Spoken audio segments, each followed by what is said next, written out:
माया जाल में फंसे नारद जी। मैं ऐसा क्यों कह रहा हूँ, जानते हैं स्टोरी में। एक बार की बात है, नारद जी को अपने आप में बहुत घमंड हो गया कि ये भगवान श्री विष्णु से, विष्णु जी का जो भक्त है उससे बढ़कर कोई हो ही नहीं सकता, और ब्रह्मांड में उनसे बड़ा कोई भक्त है नहीं और ना कभी हुआ। जैसे ही नारद जी को इस बात का घमंड हुआ, उसी समय भगवान को पता लग गया बात।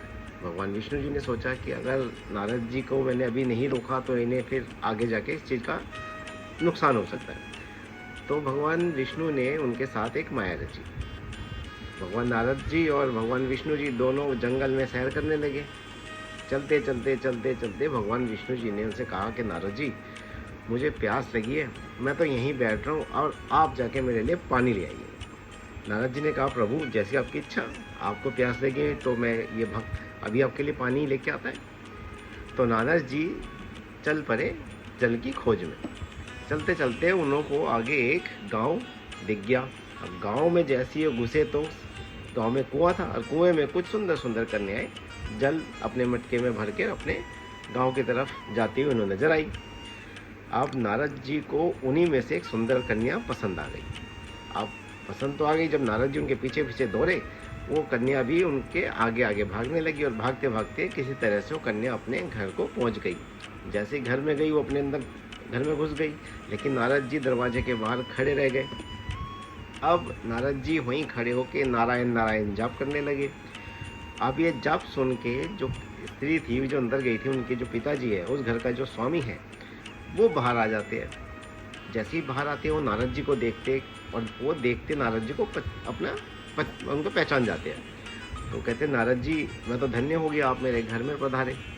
अब नारद जी को अच्छे से सत भाव से अंदर लेके गए, उनकी खूब सेवा करी, चरण धोए, चरण धो के उनको अंदर बिठाया, भोजन कराया और अपना पूरा समय उनको दिया। इस समय के बीच में नारद जी सब भूल गए कि वो किस लिए यहाँ पे आए थे, किस कार्य से आए थे। अब नारद जी ने अपनी मन की जो बात थी वो उनके पिताजी को बताते कि मैं इस कन्या से शादी करना चाहता हूँ। अब ये बात सुन के उनके जो पिताजी थे वो बड़े प्रसन्न हुए कि इससे अच्छा वर तो मुझे पूरे ब्रह्मांड में नहीं मिलेगा। अब नारद जी की शादी उस कन्या के साथ हो जाती है। तो जैसे शादी होती है उसके बाद वो पिता है अपनी बेटी को, अपने वर को एक ज़मीन का टुकड़ा दान में दे देते कि आप ये संभालिए और इसमें आप खेती बाड़ी करिए और रहिए और अपना जीवन व्यतीत करिए। नारद जी उस ज़मीन के टुकड़े में खेती बाड़ी करने लगे, हल जोतने लगे, सुबह शाम मेहनत कर रहे हैं, खूब अपने काम में लगे।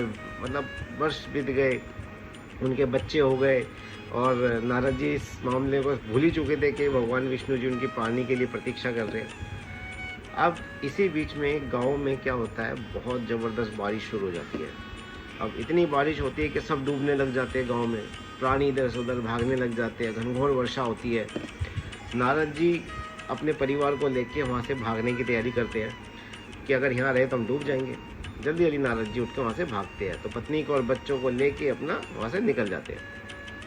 और जाते जाते क्या हुआ, पहले तो उस वर्षा के पानी में, उस बहार में उनका बच्चा छूट जाता है। उनको बड़ा पछतावा होता है, लेकिन वो क्या करे, कहते चलो धर्म पत्नी को बचाते हैं। ऐसे ही अपनी थोड़ी दूर तक जाते हैं, उनकी फिर धर्म पत्नी है वो भी पानी में बह जाती है।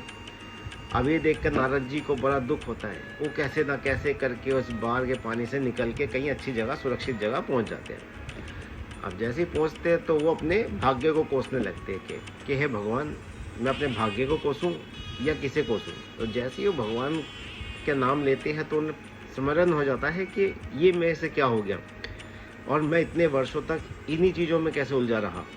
मुझसे तो श्री नारायण ने अपने जल की प्रतीक्षा में अभी तक उसी वन में बैठे होंगे, क्या बैठे हैं भी या नहीं बैठे होंगे, ये मैं कहाँ आके फंस गया। तो नारद जी सब छोड़ छाड़ के वापस उसी वन की तरफ भागते हैं, और जैसे उनको इस बात का आभास होता है तो वो सारी चीज़ें जो काल्पनिक थी वो वहाँ से गायब हो जाती है, और वो उसी जंगल में पहुँच जाते हैं, और भागते भागते भगवान श्री हरि को ढूंढते ढूंढते उनके पास पहुँच जाते हैं। और जैसे ही पहुँचते हैं तो श्री हरि बोलते हैं, अरे नारद जी, आप इतनी देर तक कहाँ थे, और आप तो मेरे लिए जल लेने गए थे, तो अभी तक जल तो लाए नहीं। तो नारद जी कहते, प्रभु मुझे माफ़ कर दो, मुझे गए हुए वर्षों हो गया। कहता, नहीं नारद जी, आप तो अभी तो गए थे कुछ क्षण पहले, लेकिन अब जल तो लाए नहीं। नारद जी को आभास हो गया कि ये प्रभु की माया थी, और उन्हें अब इसी चीज़ का पछतावा था कि मैं घमंड में चूर था कि मेरे से बड़ा इस ब्रह्मांड में कोई प्रभु का और कोई भक्त हो नहीं सकता। तो इस तरह से प्रभु श्री नारायण ने नारद जी का एक और घमंड तोड़ दिया। कैसा लगा आपको स्टोरी ज़रूर बताना, सब्सक्राइब ज़रूर कर देना। मिलेंगे फिर छोटी सी स्टोरी में। बाय।